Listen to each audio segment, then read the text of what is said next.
illegal and inhumane. On July 23, 2014, Joseph Wood was executed in an Arizona correctional facility after being placed on death row in 1989. He was executed via a never-before-used drug cocktail, and his execution lasted an hour 57 minutes. Normally, executions that happen on account of lethal injections last 10 minutes. According to Time magazine, Wood's drug cocktail included midazolam, a sedative, and hydromorphone, a drug which would stop his breathing.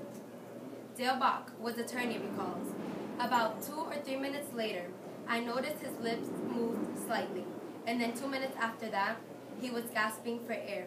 He started breathing, and he was pressing up against the restraining straps, and that went on for about an hour. For an hour, police officials watched as Wood breathed in pain, trying to breathe like a fish out of water, but he couldn't because his diaphragm was not working."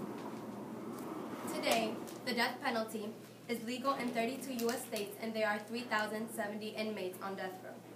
The United States is a member of the United Nations, which in 1948 created the Universal Declaration of Human Rights. Article 5 states, "No one shall be subjected to torture, cruel or inhuman or degrading treatment or punishment. The death penalty is inhumane, and if its purpose is to punish criminals for horrendous crimes, the better alternative is the life term. Once a person is killed, there is no reversal. Their death is permanent. There is a chance of human error in every situation. If a person is framed and then executed via lethal injection, then they have lost their life unfairly. However, if a person is found to be innocent after receiving a life term, they still have the possibility of being free." While some believe that lethal injections make the death penalty more humane, in reality there is no humane way to justify murder. Under the proportionality section of the death penalty on Cornell University's Legal Information Institute, it is stated that the U.S. Supreme Court has determined that a penalty must be proportional to the crime.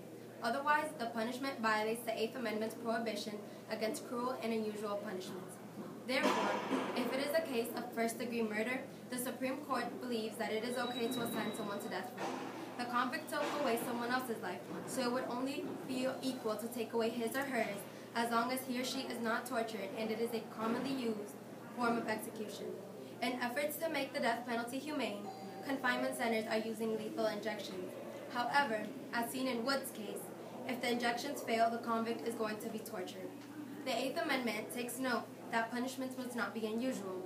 The United States and Japan are currently the only two industrial communities in the world that still carry the death penalty. If only 2 democracies in the world are still using the death penalty, then it means that the death penalty is not commonly used in the global community. Therefore, a more common punishment, which meets the humane aspect of the amendment, is the life term. The only difference between the death penalty and a homicide is that one is legal and the other is not. Does the legality of one make it more humane than the latter, or does the reason for murder change the severity of the crime? It is hypocritical to support the aforethought execution of one as retribution for the murder of another. At the end of the day, the death penalty solves nothing. Another person has inhumanely lost their life, and their crimes are not undone.